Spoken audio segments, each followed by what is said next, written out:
So good evening दोस्तों। आपका हर दिन की भांति आज का डेली चैलेंज आपका डे 35 है और आपका रनिंग ड्यूरेशन होने वाला है 59 मिनट्स। सो चलिए आज का चैलेंज कंप्लीट करते हैं और आफ्टर कंप्लीट करने के बाद हम आपसे मिलते हैं। ओके,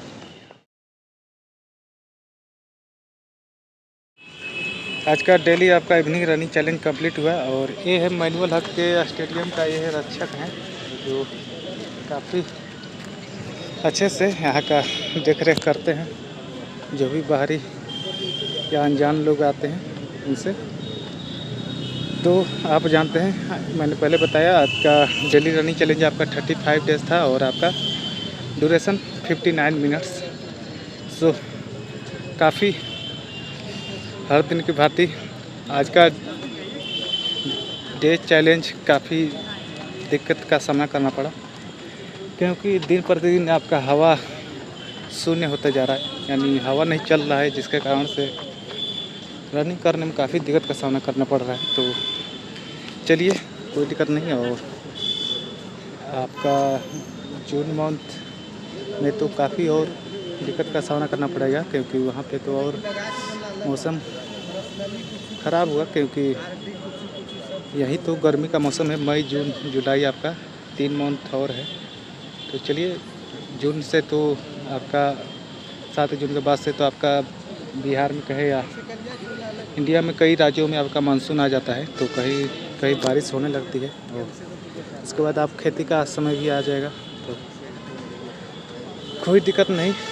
तो आज हम किस टॉपिक पे बात करेंगे, जैसा कि कल मैंने आपको काफ़ी अच्छे से वीडियो लंबा था लेकिन काफ़ी अच्छे से मैंने आपको बताया, क्लियर किया A to Z आपके जो भी मल्टी लेवल मार्केटिंग को लेके आपके मन में डाउट रहते हैं। और इसका अगर डायरेक्ट सेलिंग मार्केटिंग का जो अध्यक्ष है कंट्री का और जो मिनिस्ट्री ऑफ अफेयर्स हैं जहाँ पे जो कानून बनाते हैं, तो अगर उस वेबसाइट में जाके उनका देखिएगा तो future of direct selling market तो काफ़ी अच्छा है, इसका ब्राइट फ्यूचर है। तो कहीं न कहीं अगर आप समय के साथ इस फील्ड में जुड़कर वर्क करते हैं तो आप काफ़ी बेनिफिट्स ले सकते हैं, क्योंकि आप भी जानते हैं कोई भी पैसा आप तभी भी अर्न करेंगे जब आप उस समय का क्रांति हो, यानी उस समय का आपका चल रहा है जो आपका करंट सिनेरियो में जो चल रहा है। मान लीजिए जब कंप्यूटर क्रांति आया, तो जिन्होंने कंप्यूटर क्रांति आने से पहले उसका शुरुआत हो चुका था कंप्यूटर बनाने को लेकर, उसके बाद कंप्यूटर तो बन के तैयार हो गया, उसके बाद न अच्छा तब आया मार्केट में तो लोगों ने विरोध किया। तो उससे पहले जिन्होंने काम किया कंप्यूटर के फील्ड में, तो उन्होंने काफ़ी अच्छा से पैसा कमाया। और इसी तरह आपका हाल फिलहाल हेल्थ सेक्टर को ले लीजिए, तो हेल्थ सेक्टर में आपका कोरोना का वैक्सीन ही ले लीजिए, तो कोरोना का वैक्सीन देख लीजिए, अचानक तो मान लीजिए पहले तो रेडी नहीं था ना, मान लीजिए उसका टेस्ट बाकी था आपका कोविशील्ड का, फिर भी जो सीरम इंस्टीट्यूट ऑफ इंडिया है तो उन्होंने एक अपने ऊपर जो पैसा उन्होंने खर्च किया वो अपने लायबिलिटी पे लेकर उन्होंने खर्च किया और उन्होंने दवा बनाना शुरू कर दिया। और टेस्ट एक तरफ से टेस्ट जारी रहा और एक तरफ से दवा बनना आपका शुरू रहा, तो जिसके कारण जब टेस्ट सफल हुआ तो अच्छा सभी मार्केट में उपलब्ध था। तो यदि यहाँ देश की 145-46 करोड़ जनसंख्या को लगा वैक्सीन, और साथ में आसपास के जो भी मैंने देखा कि इंडिया ने काफ़ी देशों को मदद किया, वैक्सीन डोनेशन किया, तो चलिए अच्छी बात है ना। तो वही है, जब आप करंट सिनेरियो के अनुसार चलते हैं तो भी आप पैसा अर्न कर पाएंगे और आप आगे बढ़ पाएंगे। लेकिन अगर आप करंट सिनेरियो को पीछे छोड़ कर जब बीत जाएगा तो कोई मतलब नहीं बनता है। मान लीजिए आप अभी के समय में फ़ोन का जो भी आपका मार्केट है, तो अभी के समय में अगर 2G में काम कीजिएगा, 3G में काम कीजिएगा, 4G फ़ोन के लिए काम कीजिएगा, तो आप जानते हैं ये आप सफल नहीं हो पाएंगे, क्योंकि पहले से ही मार्केट कैप्चर कर लिया गया। तो अभी का समय है, आप मान लीजिए नेटवर्क के फील्ड में आना चाहते हैं तो 6G का आ रहा है।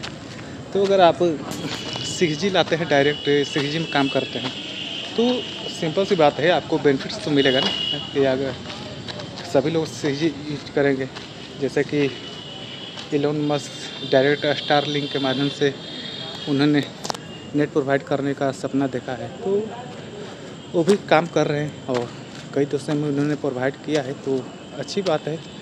तो यही है कि मेरा सिंपल सा आज के कहने का मतलब है कि आप समय के साथ चलें, जो भी है, ना कि आप बीते हुए समय को ले के साथ चलिए, क्योंकि बीत जाएगा समय तो उसके बाद उस पर काम करने से अच्छा है कि करंट सिनेरियो को पकड़िए। करंट सिनेरियो में जो भी आपको अच्छा मार्केट से अगर पैसा अर्न करना चाहते हैं या कुछ स्किल्स गेन करना चाहते हैं, कोई भी फील्ड में ये लागू हो सकता है। अभी के समय में आप देख लीजिए, हेल्थ के सेक्टर में लीजिए, मान लीजिए डॉक्टर के फील्ड में है, तो अधिकतर जो पहले होती थी तो हर एक चीज़ें ज़्यादा क्या कहते हैं, डॉक्टर अपने खुद अनुमान और हाथ के द्वारा करते थे, सर्जरी हो या चेक करना हो। लेकिन अभी के समय में देखिए, अधिक से अधिक मशीन, इतना एडवांस मशीन आ गई है, आर्टिफिशियल इंटेलिजेंस इतना एडवांस हो गया है कि केवल आपको सेट कर देना है और ऑटोमेटिक अपने आप मशीन ही आपको ऑपरेशन करके आपको दे देगी, और बिल्कुल विदाउट एरर, बिना गलती किए। क्योंकि आप मानव से आपको गलती हो सकता है, लेकिन मशीन में जब आप एक बार सेट कर दीजिएगा तो उसका मेमोरी शॉर्ट नहीं होगा, वो बिल्कुल ज़ीरो होता है और आपका काम परफेक्ट करता है। और हाल ही में गूगल ने भी फिर से ले ऑफ किया है। ले ऑफ करने का मैंने न्यूज़ देखा कि गूगल फिर से ले ऑफ करने जा रहा है, तो ये काफ़ी सोचने की बात है। जिन्होंने मान लीजिए गूगल में जॉब कर रहे हैं और उनको निकाला जा रहा है, ले ऑफ किया जा रहा है, तो ये तो चिंता की बात है ना। मान लीजिए पिछली बार जब ले ऑफ किया था तो एक, अगर आपने केस सुना होगा, तो 35 साल गूगल में काम किया, लेकिन उसे भी ले ऑफ कर दिया गया। तो 35 साल एक कंपनी को दे दिया, पूरे जीवन दे दिया अपने कीमती समय, फिर भी उसे जॉब से हाथ धोना पड़ा। तो वही है कि मेन बनता है कारण क्या इसका, कि अगर आप जो करंट में जो आपको स्किल्स चाहिए, स्किल्स का डिमांड है, अगर वो आप नहीं लेते हैं, नहीं यूज करते हैं, तो उससे आप नहीं सीखते हैं, तो आपको भी जॉब से कहे क्या, जो भी कर रहे जॉब तो मिलने वाला है नहीं, क्योंकि जॉब काफ़ी आप जानते हैं कितना जॉब है गवर्नमेंट के पास। अगर हाल ही में देखा होगा कि कल ही पाकिस्तान का ही ले लीजिए, तो जितने भी सरकारी कंपनी है उसे तो प्राइवेटाइजेशन करते रहिए, तो यानी गवर्नमेंट जॉब तो पाकिस्तान में उसे भी नहीं मिलने वाला है, और वो भी पाकिस्तानी कंपनी नहीं खरीद रही है, वहाँ पे आपका विदेश कंपनी को द्वारा वो लिया जाएगा। तो आप सोच सकते हैं कि पाकिस्तान में स्थिति क्या है। तो वहीं है इंडिया में, क्या कहते हैं, प्राइवेटाइजेशन अभी बाकी है, फिर भी कई फील्ड में आपने देखा होगा कि प्राइवेटाइजेशन हो रहा है। इसका मेन कारण है कि आपका IMF जब कहीं पे भी जाता है तो वहाँ पे अपना 3 शर्तें लगाता है कि आप इंटरेस्ट रेट बढ़ाओ, आप कंपनी के जो भी है उसका क्या कहते हैं, प्राइवेटाइजेशन कीजिए। ऐसे करके आपका जो सब्सिडी दिया जाता है, तीसरा शर्त, उसे आप हटाइए। मान लीजिए जो किसानों के द्वारा जो खाद में सब्सिडी या किसी तरह का पेंशन हो, ऐसे इंडिया में सब्सिडी दिया जाता है। और हाल ही में अमेरिका और ऑस्ट्रेलिया ने आपका शिकायत किया है WTO में कि आपको इंडिया सरकार ने जो गन्ने का, जो किसानों के गन्ने का जो खेती करते हैं उसमें 90% तक सब्सिडी देती है। तो इसको लेके WTO शिकायत किया गया है। तो चलिए, कोई दिक्कत नहीं, ये तो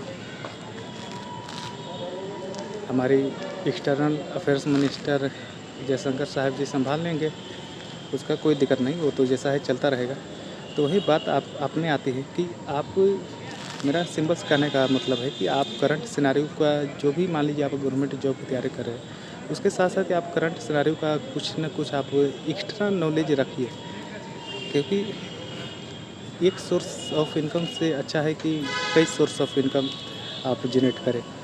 अगर आपने देखे होंगे जितने भी सफल व्यक्ति हैं, क्योंकि हर लोगों का पैसा कमाने का, अगर छोटे लड़के को भी पैसा कम बोला जाए क्या कर कितने पैसा अर्न करना चाहते हो, हाँ, या एक बूढ़े व्यक्ति को भी बोला जाए पैसा अर्न करना चाहते हैं, बिल्कुल हाँ। तो जितने भी सफल व्यक्ति हैं जिन्होंने अपना नाम कमाया है, जिन्होंने, तो उनका केवल आपने देखा होगा एक सोर्स ऑफ इनकम नहीं है, उनका मेनी सोर्स ऑफ इनकम है। तो यानी आप समझ चुके होंगे कि जो सफल व्यक्ति है वो एक सोर्स ऑफ इनकम में नहीं रहते हैं, वो कई सोर्स ऑफ इनकम अर्न करते हैं। तो मान लीजिए एक सोर्स ऑफ इनकम कहीं दब भी गया, किसी कारण साइड रुक भी गया, तो कई दूसरा जो अन्य सोर्स ऑफ इनकम है वो उससे पैसा आता रहता है, जिसके कारण बैलेंस बन जाता है। तो इसी कारण मान लीजिए जो जॉब पर्सन है वो केवल एक सोर्स ऑफ इनकम पर डिपेंड रहते हैं, जिसके कारण एपिडेमिक में देखा आपने, तो वहाँ पे काफ़ी अच्छे से फ़र्क पड़ा कि एक सोर्स ऑफ इनकम से क्या होता है। और कई लोगों को घर छोड़ना पड़ा, कई लोगों को गाड़ी बेचना पड़ा, और कई लोगों को तो गाड़ी में ही अपना घर बना लिए। तो ऐसे करके वही है कि ये आपको लाइफ में सीख दिया कि आप कई सोर्स ऑफ इनकम का ज़रूर आप बनाएं। और सबसे अच्छी बात है कि आप एक्टिव सोर्स ऑफ इनकम ज़्यादा फोकस न करके आप पैसिव सोर्स ऑफ इनकम पे फोकस करते हैं, तो ये आपके लिए सबसे ज़रूरी है। तो पैसिव सोर्स ऑफ इनकम एक जॉब पर्सन के लिए सबसे अच्छी बात है 50-30-20 का रूल आप अपना लीजिए। 50% आप खर्च कीजिए, 20% आप सेविंग कीजिए, 30% आप इन्वेस्टमेंट कीजिए।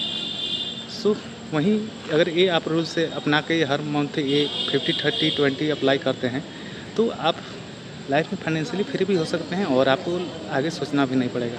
30% जो भी पैसा लगा रहे हैं तो उसे अलग अलग आप डिस्ट्रीब्यूट कीजिए। निफ्टी 50 में लगा सकते हैं, जो इंडिया की टॉप 50 कंपनी को लेकर बनती है, तो ETF में लगा सकते हैं। गोल्ड है, क्योंकि आप जानते हैं गोल्ड का आपका वैल्यू कभी गिरने वाला नहीं है। ओके, तो आप ये सभी जो स्टेबल फील्ड है उसमें आप जरूर आप पैसा लगा सकते हैं, इन्वेस्ट कीजिए 50, 30 और 20% के रूप में। ओके, तो चलिए कोई दिक्कत नहीं, ज़्यादा हम बात नहीं करेंगे, लंबे वीडियो नहीं बनाएंगे, क्योंकि आप भी बोलते होंगे केवल लंबा वीडियो किसी को अच्छा नहीं लगता है। लेकिन आप भी जानते हैं अगर कुछ सीख कर अगर आप इसे फॉलो करते हैं हमारी बातों को, तो आप ज़रूर फ़ायदे आपके होंगे। अगर नहीं फॉलो करते हैं तो मेरा तो कुछ नहीं जाता है, ना ही आपका जाता है। तो चलिए, सबका अपना लाइफ है और आप अपना लाइफ अच्छे से सर्वाइव कीजिए, इंजॉय कीजिए, हेल्थी रहिए। और कोई भी सर्विस चाहिए तो आप हमसे डायरेक्ट कॉन्टैक्ट कीजिए। आप जानते हैं हमारे पास सभी तरह के सर्विस है, फाइनेंशियली सर्विस से लेके रिमोट वर्क से लेके A to Z, यानी हेल्थ न्यूट्रिशन प्रोडक्ट्स सभी हमारे पास उपलब्ध है। तो आप डायरेक्ट संपर्क कर सकते हैं। और अगर आप किसी भी तरह का एजेंट बनना चाहते हैं, इंश्योरेंस एजेंट बनना चाहते हैं, तो भी संपर्क कर सकते हैं। हम आपको इंश्योरेंस एजेंट बनने में मदद करेंगे, आपको लाइसेंस दिला देंगे और आप किसी को इंश्योरेंस से सेल कर सकते हैं। Okay, so thank you. चलिए मिलते हैं नेक्स्ट डे में। अगर आपको वीडियो अच्छा लगता है तो आप जरूर लाइक करें, कमेंट करें और शेयर करें। और जो भी नए चैनल पे है सब्सक्राइब कर लीजिए और बेल आइकन घंटे को जरूर प्रेस कर लीजिए, ताकि जब भी हम अगला वीडियो अपलोड करें आपको उसी समय नोटिफिकेशन मिल जाए। Okay, thank you.